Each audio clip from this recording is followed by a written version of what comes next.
Halo semuanya, jumpa lagi dengan Riko di obrolan biji kopi. Kali ini kita bersantai-santai, kita mau sambil ngobrol.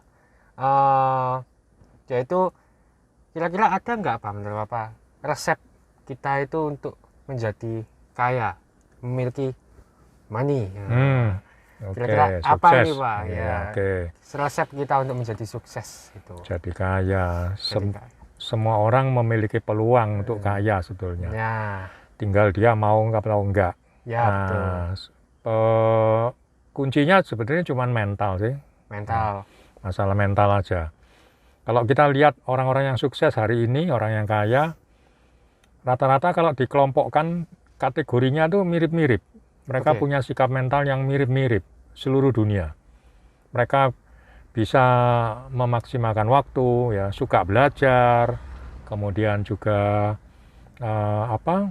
semangat, nggak gampang Semangat. putus asa, selalu mencoba, Oh, dan memang mentalnya siap kaya gitu loh.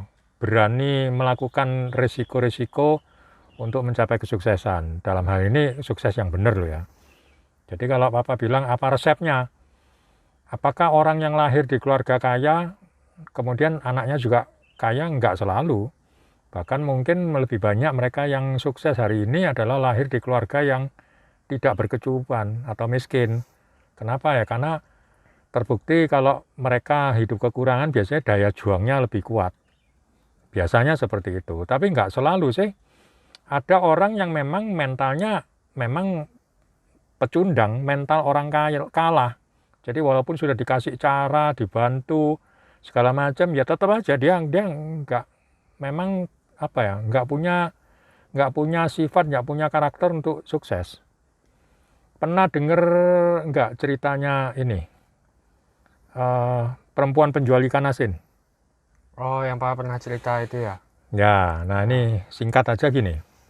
Zaman dulu kala, masih zaman kerajaan, itu ada seorang perempuan cantik banget, cantik jelita, eh, badannya bagus, mulus, pokoknya pol lah, hmm, pol-polan gitu ya. ya, Cantik banget, masih muda juga, tapi sayangnya dia miskin, miskin banget. miskin. Nah, dia tuh sehari-harinya jualan ikan asin di pasar, Oke, jualan ikan masak, jualan ikan asin. Miskin pokoknya. Nah, kebetulan pangeran di kerajaan itu belum menikah, belum beristri. Nah, oke. pangeran ini sering belusuan ke Desa, tempat-tempat masyarakat, nyamar gitu ya, ya, untuk berusaha mencari calon istrinya. oke. Suatu ketika dia itu masuk ke pasar, dia tertegun, dia, ini ada penjual ikan asin cantik banget. Mm-mm. Nah, dia pulang ke istana, besoknya hulu balangnya disuruh untuk mendatangi gadis ini untuk melamarnya jadi istri. Oke, Wah, singkat cerita, ya maulah. Siapa yang nggak mau? ya, Jadi permaisuri kan. betul. Menikahlah mereka besar-besaran. Mungkin kalau zaman dulu itu 7 hari 7 malam ya. Pesta gede-gedean. Wah, ya, Kemudian gadis yang asalnya miskin ini akhirnya hidup di istana kan, di Boyong kan. oke. Dari penjual ikan asin menjadi Ya, permaisuri. bener. Hidupnya berubah 180 Derajat. derajat. Sekarang, waduh, pakaiannya mewah, makanannya ya kelas atas semua, ada tempat tidurnya, kamarnya, pengawalnya, semua serba mewah.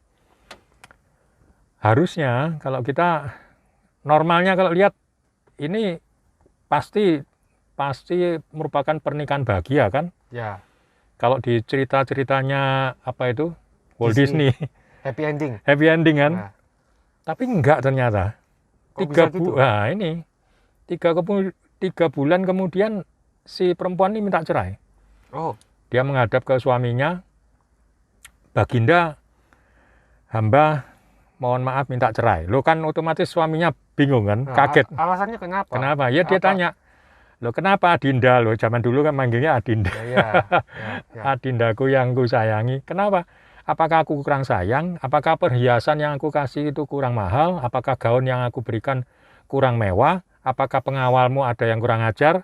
Apakah masakannya ada yang nggak enak gitu kan? Mm-mm. Oh enggak Kakanda, semuanya the best lah pokoknya. Semuanya the best.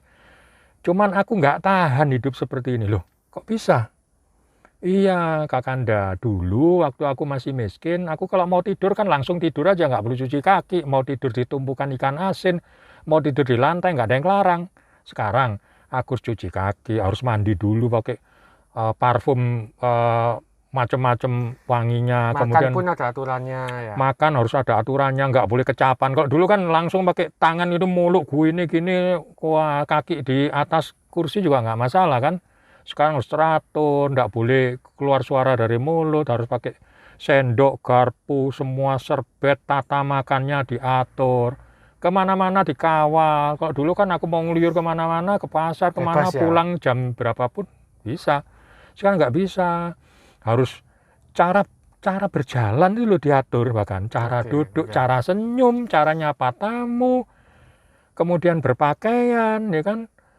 Bahkan mungkin eh, kentut pun ada aturannya. Ya. Oke. Ini nggak nyaman bagi saya, karena kayaknya apa ya?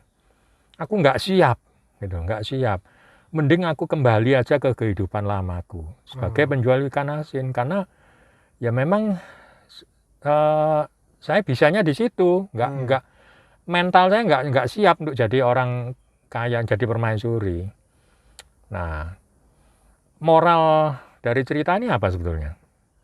Artinya kita harus mau berubah juga ya. Untuk sukses tuh butuh sikap mental, perlu Iya. siap mental. Ya makanya banyak orang yang tadinya biasa-biasa, mungkin dalam tanda kutip miskin, tahu-tahu mungkin menang nomor, menang togel, tahu-tahu kaya. Ada kan? Ada. Ada. Tahu-tahu kaya, atau dapat warisan, atau dapat apapun ya, tahu-tahu kaya gitu ya. Ya. Nggak lama lagi dia miskin lagi. Kenapa ya? Karena mentalnya nggak siap. Dia nggak bisa ngelola uang, ya kan? Kaget, tahu-tahu, waduh, beli ini, beli itu, gitu. Jadi untuk kaya tuh butuh skill, butuh mental. Kamu harus punya sikap mental pemenang. Jadi memang perubahan itu, orang kan bilang zona nyaman ya. Zona nyaman tuh bukan berarti nyaman loh. Ada orang yang seumur hidupnya gagal terus, miskin terus, ya kan? Ya karena dia nggak mau berubah. Padahal mungkin sudah ada beberapa orang yang siap bantu dia, menarik dia untuk keluar dari sumurnya, tapi nggak mau. Dia balik lagi ke sana, balik ke habitnya. Makanya kan gini, kamu pernah datang ke satu seminar nggak motivasi? Mungkin pernah ya, atau online atau apalah. Lihat di YouTube. Nah, lihat di YouTube ya. Orang juga ikut kelas-kelas motivasi ya. Mungkin sesaat setelah keluar dari kelas atau seminar motivasi, mereka terbakar. Semangat kan, wah yes, saya pasti bisa. Tapi begitu seminggu, sebulan, ya dia kembali ke habitnya yang lama. Kembali menjadi penjual ikan asin itu. Nah, ini gunung es mental. Gunung es mental. Yang di ujungnya itu cuman kecil, tapi yang di dalam ini jiwa kita, mentalita kita. Ini ketika akan kembali ke sana. Kalau motivator itu hebat, kan ada ribuan nih motivator di Indonesia, bahkan di seluruh dunia, mungkin jutaan. Dia sudah mampu merubah banyak orang, ya kan? Karena dia ngajarkan kesuksesan, kesehatan, kemakmuran, dan sebagainya. Tapi kenapa orang-orang yang keluar dari sana ya sebagian besar kembali lagi kepada kehidupan lamanya, kembali ke zona nyamannya? Kenapa? Sikap mentalnya belum cukup kuat untuk menjadi sukses. Jadi moral cerita ikan asin itu paling sering Bapak ceritakan. Seneng karena dari sana kita mudah-mudahan bisa tersadarkan bahwa terbukakan ya. Oh iya ya, ternyata untuk jadi sukses, jadi sehat, jadi kaya itu nggak semudah orang yang banget. Ada effortnya. Kamu harus siap menjalani prosesnya. Sikap mentalmu sudah harus benar dulu. Banyak loh kita ketemu orang yang kehidupannya susah, sulit, kita bantu, kita motivasi, kita ya cuman kayak balon udara yang dikasih gas aja, sebentar yang habis itu gasnya kempes lagi, turun lagi, jatuh lagi. Jadi carilah mutiara. Kalau di network marketing ya kita mending cari mutiara itu. Memang sudah sikap mentalnya pemenang. Kalau orang sudah punya sikap pemenang, walaupun kamu taruh di situasi yang sulit, sesulit apapun, dia selalu akan mencari jalan keluarnya sendiri. Jadi memotivasi, bukan memoles batu Walaupun kamu poles sampai puluhan tahun, Ya tetap akan menjadi batu. tetap batu. Tapi kalau sudah mutiara, kalau dia kotor, kita poles sebentar, dia akan berkilau karena dia mutiara, kan gitu. Jangan kan dipoles, hanya dibersihkan gitu Ya aja sudah udah berharga. mutiara. Ya, jadi mutiara walaupun ditempatkan di dalam lumpur, dia tetap mutiara. Ya, Oke, itu mungkin mola ceritanya untuk vlog kita kali ini. oke. Ya semoga ada manfaatnya teman-teman. Bersikaplah sebagai seorang juara. Itu. Thank you. Sampai ketemu lagi di video kami berikutnya.